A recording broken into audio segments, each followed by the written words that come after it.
সুন্দৰ কাহিনী এটা আছে যে আকবৰ আৰু বীৰবলৰ কাহিনী আকবৰ আৰু বীৰবলৰ কাহিনীটো মজ্জা আকৌ নহয়নে বাৰু এদিন আকবৰৰ ৰাজসভাত নৱৰত্ন আছিলে আকবৰৰ ৰাজসভাত কালিদাসকে আদি কৰি নৱৰত্ন আছিলে এদিন আকবৰে সেই নৱৰত্নক এটা প্ৰশ্ন কৰিলে যে হেৰা নৱৰত্ন আপোনাক এটা প্ৰশ্ন কৰিম আৰু প্ৰশ্নৰ উত্তৰটো মই বৰ ব্যাকুল হৈছোঁ পাবৰ কাৰণে বোলে কি প্ৰশ্ন ঈশ্বৰ ক'ত থাকে ঈশ্বৰে কি কৰে আৰু ঈশ্বৰক কেনেকৈ পায় ঈশ্বৰে মনত ৰাখিব কথাখিনি ভালকৈ শুনি যাব ঈশ্বৰে কি কৰে ঈশ্বৰ ক'ত থাকে ঈশ্বৰক কেনেকৈ পায় তে নৱৰত্নই ক'লে এইটো ঈশ্বৰৰ কথাটো কেনেকৈ ক'ম ঈশ্বৰৰ কথা এইটো কল্পনা কেৱল জীৱতে বুজিবা বিদুৰ মহবল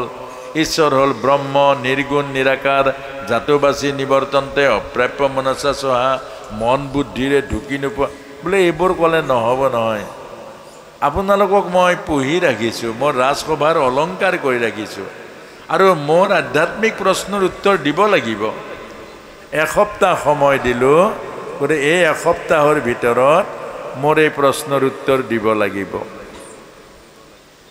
এসপ্তাহ পাৰ হৈ গ'ল আকৌ আকবৰৰ ৰাজসভা পাতিলে নৱৰত্ন আহিলে আহি ৰজাই ব্যগ্ৰভাৱে সুধিলে যে নৱৰত্ন আপোনাসবে মোৰ প্ৰশ্নৰ উত্তৰ দিবলৈ বোলে মহাৰাজ ঈশ্বৰৰ কথাটো তেনেকৈ ক'ব নোৱাৰি ঈশ্বৰৰ কথাটো বুজাব নোৱাৰি তেতিয়া ৰজাই দেখিলে ওচৰত বহি আছে বীৰবল যে বীৰবলক ক'লে যে বীৰবল তুমি মোৰ মহামন্ত্ৰী হয় নে নহয় বোলে হয় মহাৰাজ এতিয়া এই নৱৰত্নই মোৰ সংবিধান দিব নোৱাৰিলে এটা তুমি দিব লাগিব আৰু ৰজাৰ সকলো সমস্যা মন্ত্ৰীয়ে দূৰ কৰিব লাগিব গতিকে তুমি দিব লাগিব আৰু তোমাকো এসপ্তাহ সময় দিলোঁ আৰু তুমি চাবা তুমি যদি দিব নোৱাৰা তোমাৰ কিন্তু ডিঙি কটা যাব টানকৈ ধৰিলে আৰু ৰজাহে বীৰবল ঘৰলৈ গ'ল এসপ্তাহ বহি বহি আগগুৰি একো উলিয়াবই নোৱাৰিলে একেবাৰে শেষৰ দিনটো ৰাতিপুৱা বহি আছে গালে মুখে হাত দি তেতিয়া সৰু ল'ৰাটো অকমানি ল'ৰা এটা আছে বীৰবলৰ সেই ল'ৰাটোৱে দেউতাকক সুধিলে দেউতা আপোনাৰ কি হৈছে এইকেইদিন মন মাৰি বহি আছে আজি একেবাৰে কিবা পুৰা বেঙেনাটোৰ নিচিনা ক'লা পৰি গৈছেগৈ কি হৈছে বোপাই আজিয়ে মোক চাই ল আজিৰ পৰা দেখা নাপাবি বোলে কি আজি চাই ল আজিৰ পৰা দেখা নাপাবি বোলে হয় ঠিকে কৈছোঁ আজিৰ পৰা আৰু মোক দেখা নাপাবি বোলে কেলে নাপাম বোলে এয়া কথাখিনি বুজাই ক'লে যে ৰজাই প্ৰশ্ন কৰিছিলে নৱৰত্নক ঈশ্বৰ ক'ত থাকে ঈশ্বৰে কি কৰে ঈশ্বৰক কেনেকৈ পায় নৱৰত্নই ক'ব নোৱাৰিলে সেই কথা মোক সুধিলে মোক ক'বৰ কাৰণে কৈ পঠিয়ালে 7 দিন সময় দিলে আৰু ক'ব নোৱাৰিলে মোৰ আজি ডিঙি কটা যাব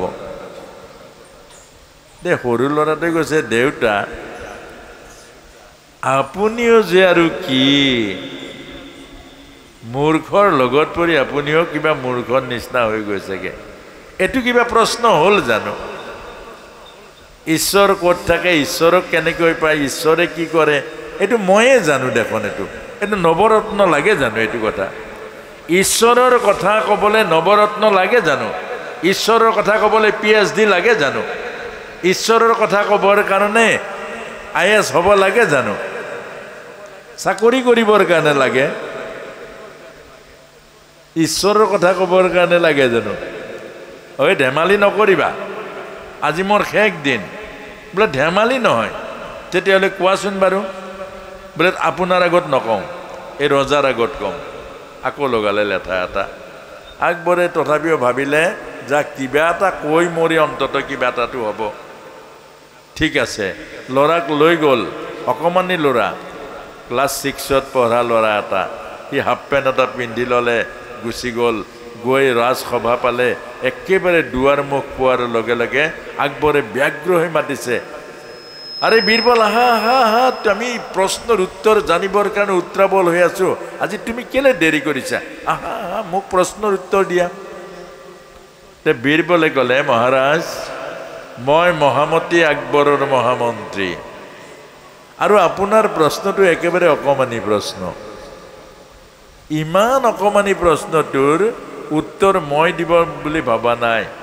কোৱা বোলে মোৰ এই যে ল'ৰাটো দেখিছে, সৰু ল'ৰাটো, ইয়ে দিব আপোনাৰ প্ৰশ্নৰ উত্তৰটো। বীৰবলেও নাজানে কি ক'ব।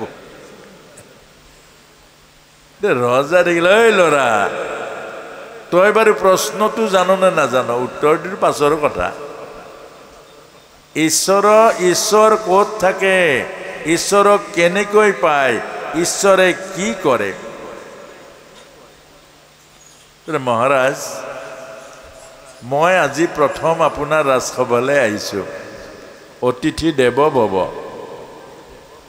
আমাৰ সনাতন ধৰ্ম, ভাৰতীয় ধৰ্মৰ মূল বস্তুটো হ'ল অতিথি সেৱা। তাৰ পাছত কথা, হয় নহয় বাৰু? অহাৰ লগে লগেতো নহ'ব কথা। গতিকে অতিথি মই প্ৰথম আহিছোঁ, গতিকে মোক আপুনি অন্ততঃ অতিথি সৎকাৰ কৰাৰ পাছত ইমান ডাঙৰ প্ৰশ্ন এটাৰ উত্তৰ নৱৰত্নই নোৱাৰিলে। তই কি খাবি? বোলে মই সৰু ল'ৰা গাখীৰ খাম আকৌ। আকবৰে লগে লগে তালি বজাই দিলে, গাখীৰ আহি গ'ল, এক বাতি গাখীৰ আহি গ'ল আৰু ল'ৰাটোক দিলে। সি গাখীৰ গুলুকি আছে, পেনেকি আছে, লৰাই আছে। এই গাখীৰখনে বিচাৰি ফুৰিছে, কি বিচাৰিছে গাখীৰত এটা। আকবৰৰ মূৰে বেয়া হৈ গ'লগে। বোলে, এই ল'ৰা কি কৰি আছ? মোৰ প্ৰশ্নৰ উত্তৰ দে। বোলে মহাৰাজ, সেইটোৱে আপোনাৰ প্ৰশ্নৰ উত্তৰটোৱে বিচাৰি ফুৰিছোঁ। বোলে কি বিচাৰিছ? বোলে মহাৰাজ, গাখীৰত ঘিউ নাই জানো? গাখীৰত ঘিউ নাথাকে জানো? সেইটো বিচাৰিছোঁ। কোৱা। হেৰৌ মূৰ্খ, গাখীৰত ঘিউ তেনেকৈ নাপায় নহয়। বোলে কেনেকৈ পায়? এক বিশেষ পদ্ধতিৰ দ্বাৰা মথন কৰিব লাগিব, আৰু মঠিলেহে ক্ৰীম, মাখন, তাৰ পাছতে ঘিউ ওলাব। হয় নেকি মহাৰাজ? হয়। এতিয়া প্ৰশ্ন উত্তৰ দে। বোলে আপোনাৰ মুখেৰে দুটা প্ৰশ্নৰ উত্তৰ আপোনাক দিলোঁ, আপোনাৰ মুখেৰে।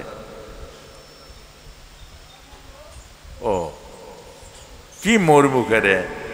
গাখীৰত যেনেকৈ ঘিউ থাকে, এই অনন্ত কোটি ব্ৰহ্মাণ্ডত ঈশ্বৰ তেনেকৈ আছে। গাখীৰত যিদৰে ঘিউ আছে, কেনেকৈ ঘিউ আছে? গাখীৰত ঘিউ যেনেকৈ আছে, গাখীৰত ঘিউ যেনেকৈ থাকে, এই জগতৰূপী অনন্ত কোটি ব্ৰহ্মাণ্ডত ঈশ্বৰ তেনেকৈ আছে। আৰু বিশেষ পদ্ধতিৰ দ্বাৰা গাখীৰৰ পৰা ঘিউ যেনেকৈ উলিয়াই, বিশেষ গুৰুৰ পৰা সাধন লৈয়ে ঈশ্বৰক পায়। প্ৰশ্ন কৰিলে নাপায়। ঈশ্বৰ দোকানত কিনা বস্তু নহয়, প্ৰশ্ন কৰিলে নাপায়। বিশেষ পদ্ধতিৰ দ্বাৰা বিশেষ গুৰুৰ পৰা, পৰমাৰ্থ গুৰুৰ পৰা ঈশ্বৰক পায় সাধনাৰ দ্বাৰা। এটা হয়নে নহয় উত্তৰটো? হৈছে নাই উত্তৰটো? হৈছেনে? তেতিয়া আকবৰে ক'লে হৈছে। আৰু আকবৰে ভাবিছে ই অলপ বস্তু নহয়, আকৌ বুজাই দিছে। বাৰু ঠিক আছে, তৃতীয় প্ৰশ্নৰ উত্তৰ দে। ঈশ্বৰে কি কৰে? মহাৰাজ, কথা এটা সুধো। আকবৰৰ ভয়ে লাগিছে আকৌ। বাবা, আৰু কি কথা সুধ? বোলে মহাৰাজ, এই প্ৰশ্নকৰ্তাজন কোন, উত্তৰ দিয়াজন কোন? বোলে প্ৰশ্নকৰ্তাজন শিষ্য, উত্তৰ দিয়াজন গুৰু। আপুনি মূৰ্খ হয়নে নহয়? গুৰুক কাৰ্পেটৰ ওপৰত থিয় কৰি ৰাখিছে আৰু শিষ্য গৈ সিংহাসনৰ পৰা প্ৰশ্ন কৰিছে। এইটো উচিত হৈছে জানো? গুৰুক কাৰ্পেটত থিয় কৰি ৰাখিছে আৰু প্ৰশ্নকৰ্তা শিষ্য। তেতিয়া আকবৰে বুজি পালে, সিংহাসনৰ পৰা নামি আহি তল পালে, আৰু তাৰ পাছত ল'ৰাটো নি সিংহাসনত বহালে। আকবৰে কাৰ্পেটত বহিলে, ক'লে, গুৰুদেৱ, মোৰ তৃতীয় প্ৰশ্নৰ উত্তৰ দিয়ক। ঈশ্বৰে কি কৰে, বৎস এতিয়াও বুজি নাপালি? তোৰ নিচিনা অহংকাৰীক এই সিংহাসনৰ পৰা মাটিত পেলালে নাই? এই কাৰ্পেটত আঁঠু কাঢ়িলি নাই? এই কৰে ঈশ্বৰে। অহংকাৰত প্ৰশ্ন নকৰিবি, প্ৰশ্ন সদায় শ্ৰদ্ধা ভক্তিৰে কৰিবি। কাৰোবাৰ ডিঙি কাটি দিম ক'ব নোৱাৰিলে এইটো প্ৰশ্ন হ'ল জানো? ঈশ্বৰক দেখুৱাব নোৱাৰিলে ডিঙি কাটি দিম, ঈশ্বৰক দেখুৱাবৰ কাৰণে তৰ্ক কৰিম। এইকাৰণে আপোনাক মোকো বুজাইছে, সাধন কৰক ঈশ্বৰক পাব। জগতৰ ক'ত নাই ঈশ্বৰ? চবতে আছে। কাৰণ এই গাখীৰৰ মাজত ঈশ্বৰ, মানে চবতে ঈশ্বৰ আছে, আৰু এই জগততো ঈশ্বৰে আছে।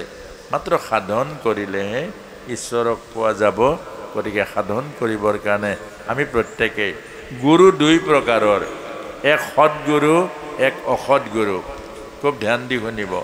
আৰু গুৰুকেইটাত কৈছে আপুনি পৰীক্ষা কৰি কৰি গুৰু লওক, এনেই যধে মধে নল'ব। কেলে যধে মধে ল'লে আপুনি মানে যধে মধে বজাৰৰ বস্তু কিনিলেও ঠগ খাব।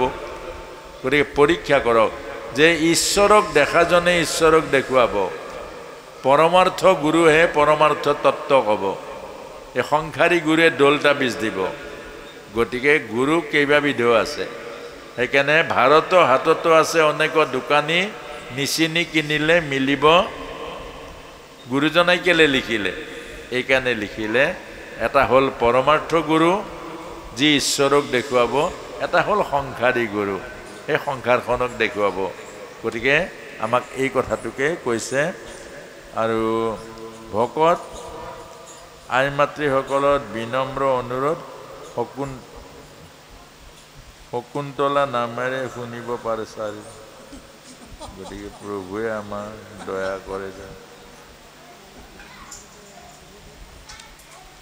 ভকত আৰু আই মাতৃ সকলৰ বিনম্ৰ অনুৰোধ, শকুন্তলা নামে কোনে পইচা দিব লাগিব? জুবিন গাৰ্গক আৰু এটা গান গাব লাগিলে পইচা লাগিব নহয়। পাছে এতিয়া বাৰু যাই হওক, এতিয়া আমাৰ সময়টো প্ৰায় হৈছেগৈ। আৰু আপোনাক সব গৰমৰ দিন সময়মতে প্ৰসাদ মুঠিও ল'ব লাগিব। আৰু আজি 10:22 হ'ল। নামখাৰৰ পাছতে আপোনালোকে এতিয়া চবেই থিয় হ'ব, শৰীৰৰ কচৰতটো হ'ব, শৰীৰৰ জড়তা ভাঙিব। কথাটো শুনক। কথাটো হ'ল আমি যে আহিছোঁ, কেলে আহিছোঁ বাৰু? এই যে ব্যাখ্যা কৰিছোঁ, কেলে কৰিছোঁ বাৰু? এজন সন্তক কৈছিলে এই কথাটো, আমাকো কৈছে, अरे स्वामी जी गौरा फार फार के आप जे 4-5 दिन जे प्रवचन कर रहा है, कोई बदलने वाला नहीं है। आपका प्रवचन सुनने से कोई बदलता नहीं है। अर्थात आमाक कैसे इमान चिঞৰি 4-5 दिन जे गला फाली फाली এইবোৰ ব্যাখ্যা কৰিছে, কোনো সমাজ পৰিৱৰ্তন নহয়। যেনেকুৱা তেনেকুৱাই ভাগৱত লুটি খাই, ভগত লুটি নাখায়।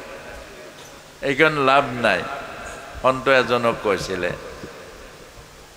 সন্তজনে কৈছে এইটো ঠিকেই কৈছে, এই মানুহ যদি পৰিৱৰ্তন নহয়, সঁচাকেই নহয়, কিমান ক'লেও নহয়, তেতিয়া তাক বুজাই দিলে কিহৰ কাৰণে ব্যাখ্যাটো কৰি আছোঁ।